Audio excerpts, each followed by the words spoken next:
को कई जिलों से ऐसी सूचना आ रही है हमारे कार्यकर्ताओं के द्वारा कि बहुत जगह मामला बहुत तनावपूर्ण है।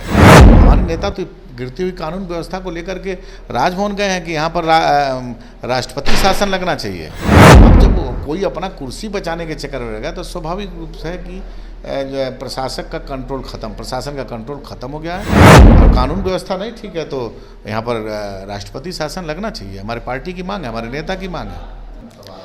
नमस्कार, आप देख रहे हैं देशवा न्यूज़ और मैं हूं आपके साथ दक्षा प्रिया। सासाराम में, बिहार शरीफ में और गया जिले में जिस तरीके से हिंसक झड़प जो है वो लगातार रामनवमी के बाद सामने आ रही है, उसको लेकर के अभी हमारे साथ बात करने के लिए लोक जनशक्ति पार्टी रामविलास के प्रदेश अध्यक्ष राजू तिवारी सर हैं।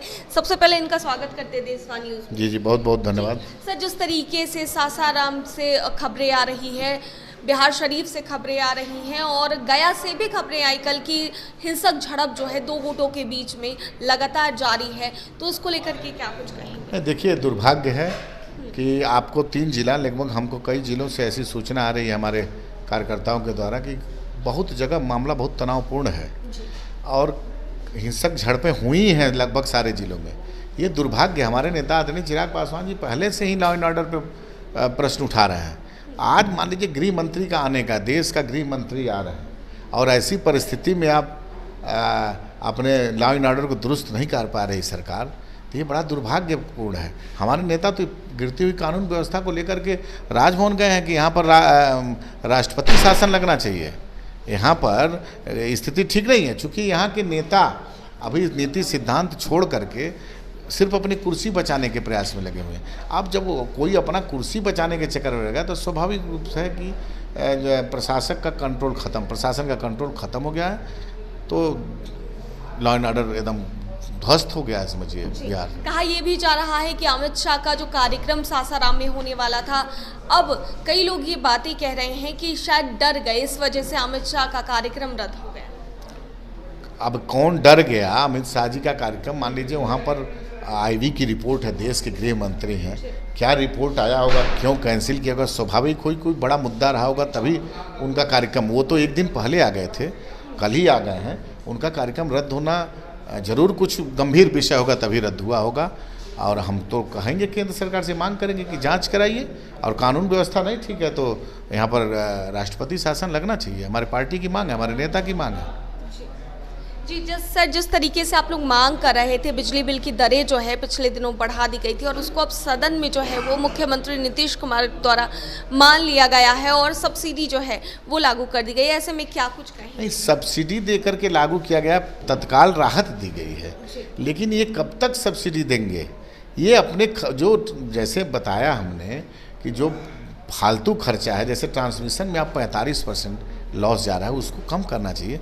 8% अंतर्राष्ट्रीय है, 15% मानक, मतलब एक माना जाता है 15% यहाँ से वहाँ पावर हाउस टू सब जगह ले जाने में खर्चा, तो उसको रोकना चाहिए। 45% समझिए कि 50% बिजली लाने आने में खर्चा कर ले रहे हैं उनका, अब 50% है पूरा, तो ये अधिभार कहीं न कहीं से आम जनमानस को ही पड़ रहा है। अगर उसको 45% को करके हम 20% 18% लाएंगे तो जो मेरा बचेगा उसमें ही हम लोग मुफ्त बिजली दे देंगे, उसमें ही हम किसानों को ढेर सारा सब्सिडी पे बिजली दे देंगे। ये काम करना चाहिए। अब न कि हम अब उनका खर्चा बढ़ते जा रहा है, तो ये खर्चा जो बढ़ रहा है ये कहीं न कहीं से बिजली विभाग की कंपनियां थोड़ी दे रही हैं, बिहार सरकार को अपने हम ही आपसे ले रही है, बिहार की जनता से वो पैसा वसूल रही है। सर, सदन में मांग उठी 1 नेशन 1 टैरिफ की भी, सदन में मांग उठी, तो देखिए सदन में मांग उठी है तो होना चाहिए। जैसे अब मान लीजिए अब यहाँ कई चीज़ बिजली विभाग में दिक्कतें हैं, जैसे मान लीजिए अभी लग रहा है प्रीपेड मीटर, ये भी एक बहुत बड़ी समस्या है, बहुत बड़ी समस्या है। मैं गांव से जुड़ा हुआ, हमारे कार्यकर्ताओं का फ़ोन आता है अक्सर कि आप बिजली का बिल जिसका आता था 200 रुपये 400 रुपये, उसका 2000 3000 आ रहा है, लेकिन कोई अधिकारी सुनने के लिए तैयार नहीं है। तो पारदर्शिता होनी चाहिए। बिजली विभाग, मान लीजिए कोई कमियां हुई हैं तो उसके अधिकारी को उसको दुरुस्त करना चाहिए, लेकिन बिहार में ये कुछ हो ही नहीं रहा है। समझ में नहीं आ रहा कि क्या हो रहा है बिहार में, कोई सुनने वाला नहीं है बिजली विभाग से संबंधित किसी भी मुद्दे को। अच्छा, इस मुद्दे को लेकर आगे आप लोग क्या करने वाले हैं? देखिए, हमारा मुद्दा मेन अभी रह गया है कि हम लोग 150 यूनिट जो BPL परिवार को मुफ्त देना है, किसानों को मुफ्त बिजली देना है कृषि कार्य के लिए, और हम लोग 30%, सबसे बड़ा मुद्दा तो हम लोग का यही है कि 30% और कम हो।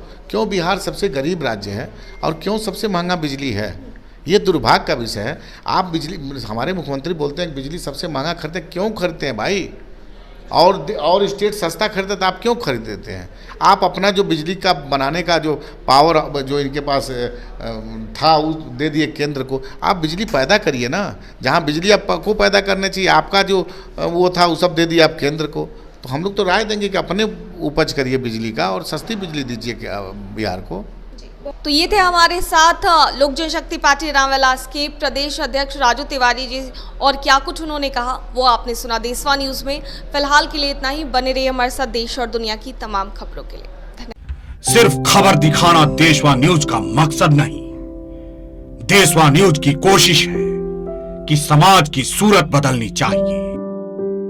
देशवा न्यूज पर वीडियो देखने के लिए लाइक करें, सब्सक्राइब करें, साथ ही बेल आइकन दबाना न भूलें।